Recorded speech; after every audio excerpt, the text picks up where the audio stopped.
Hey, dear friends. So, we are actually being blessed by the grace of the 47th gene key. And in fact, to be honest, we are always blessed by this grace. It's just that today, September 9th, it has appeared in the sky, which is the inner sky. And so it yields an opportunity to contemplate and meditate together on this most wondrous of gene keys that goes from the shadow of oppression to the city of transfiguration through the gift of transmutation. Now, what does this mean, really? Of course, everyone has their own unique and singular perspective, and all these beautiful vistas converge on this treasure that we hold within ourselves. And when it shows up at the lowest frequency, which is the shadow level, which is also the ego, the circumscribed, differentiated and separate self that we have identified with. It's that identification, right? That is the key. There's nothing wrong with the ego. It's just about understanding and managing its tendencies. Because the tendencies of the shadow rest upon the vibration or the frequencies of fear that come from a misperception, a misunderstanding, an ignorance of who and what we really are. So at the shadow level, oppression is this terrible force that weighs down on the individual entity. And it compresses it and belittles it because it densifies it, it makes it smaller, and it drains. It drains the being feeling this shadow, this vibration.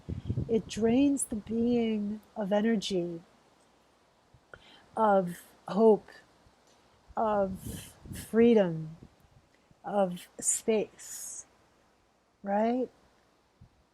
So what do we do? Of course, this can be at the physical level. Maybe some of the people witnessing this video, this contemplation, this offering, maybe they're feeling physically oppressed, maybe they're in prison, maybe they're in hospital, maybe they're in a situation that they cannot physically, for the moment, extract themselves from.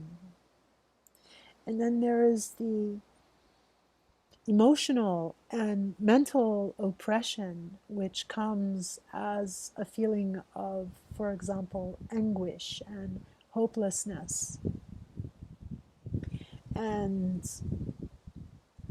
perception of a closed system within which one is caught and prisoner, right? Welcome to the human condition, and to the remembering that you are more. We are more than this basic physical, emotional, and mental human being. Indeed.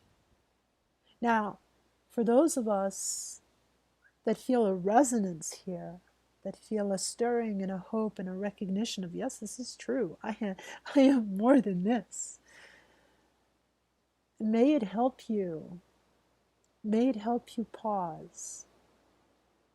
And for those that don't feel a resonance and that are still here, may you pause as well. We are all together beings on this planet in the human family, and we can each receive these sharings and have them help us remember better, because it's really about remembering, right?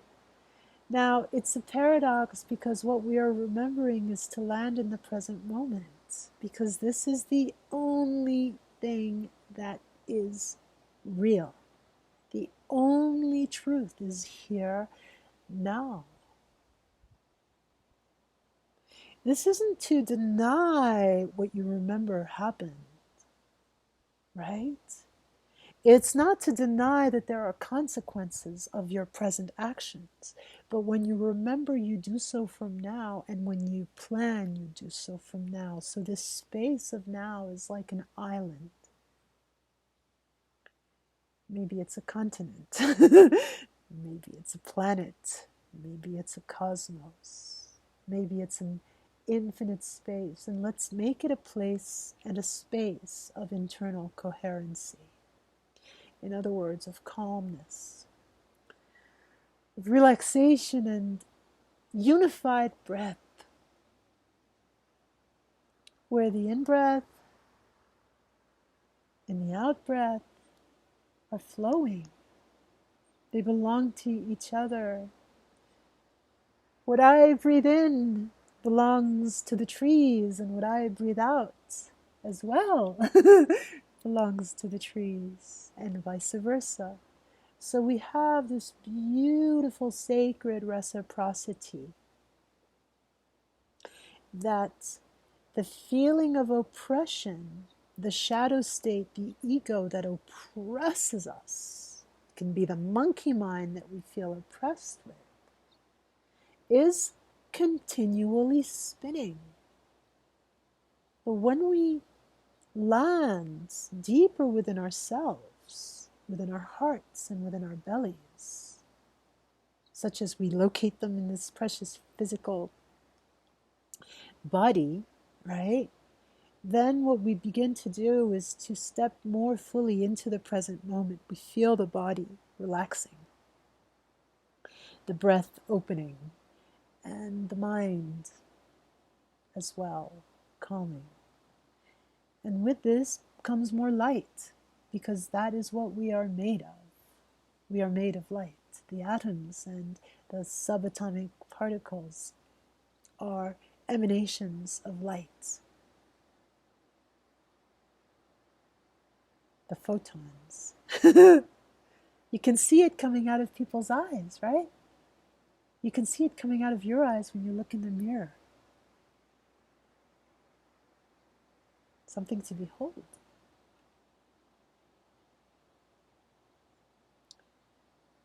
Now, in the present moment, the oppression that was becomes the alembic for transmutation.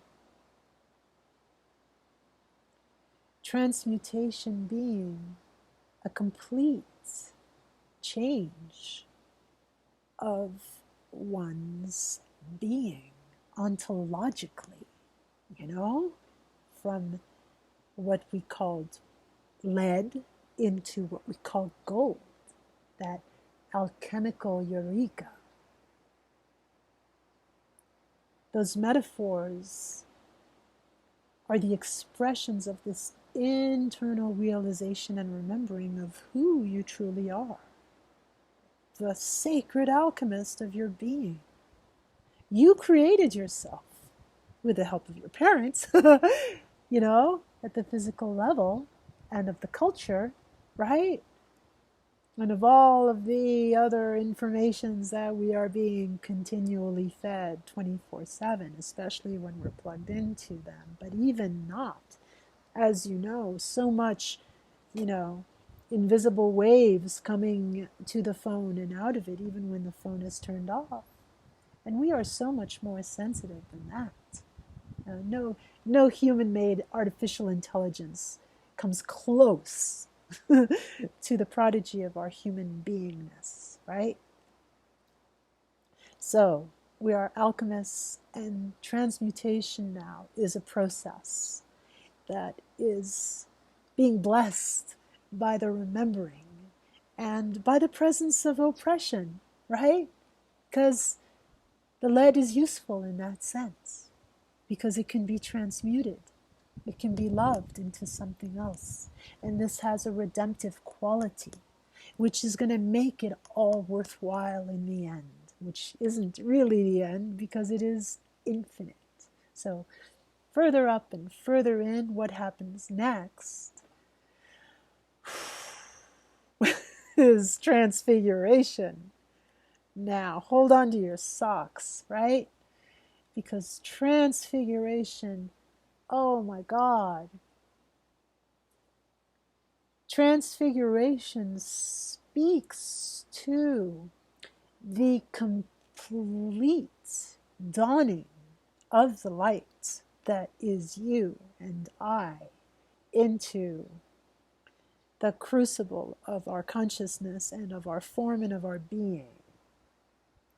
So it's referred to as the body of glory or the rainbow body in certain systems.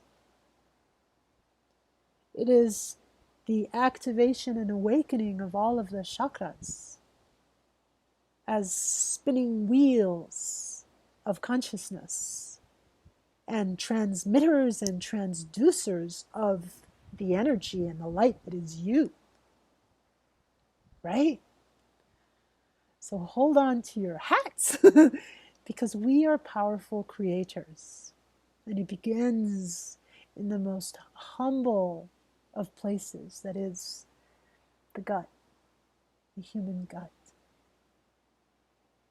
The lower dantian, the one point where we hold this internal seed of energy of who we truly are. And if we feel oppressed there, it's because we have worn a belt for too long, because we have surrounded ourselves with illusion, with belief, with falsity, with a story that we've identified with, that's not who you truly are. So rest easy, my friends, rest easy wherever you are, whenever you are, right here, right now. It's always the same moment, and this energy is reciprocal, and it's, oh my God, it's so loving and beneficial, and it's yours, it's who you truly are, and there's nothing that can stop it. Transmutation happens inside the lump of coal that becomes a diamond. It happens all through the universe with the movement of the particles and the heavenly bodies that go from different states. This is all our internal being. Even though we feel so fleshy and limited, it's because we have the courage to show up as a human being here now. It's a magical moment. Everything is possible through love, through clarity, through presence, through forgiveness, through transmutation. So, yeah, I'll leave you with that, and I love you very much, and take best care. And if you've listened this far, if you would be kind enough to hit the like button, it'll help the algorithms spread this message to other people who might appreciate it. And that's a good thing, because good things are meant to be shared, and this is shared from my heart, and I hope it helps. So much love, and hasta pronto.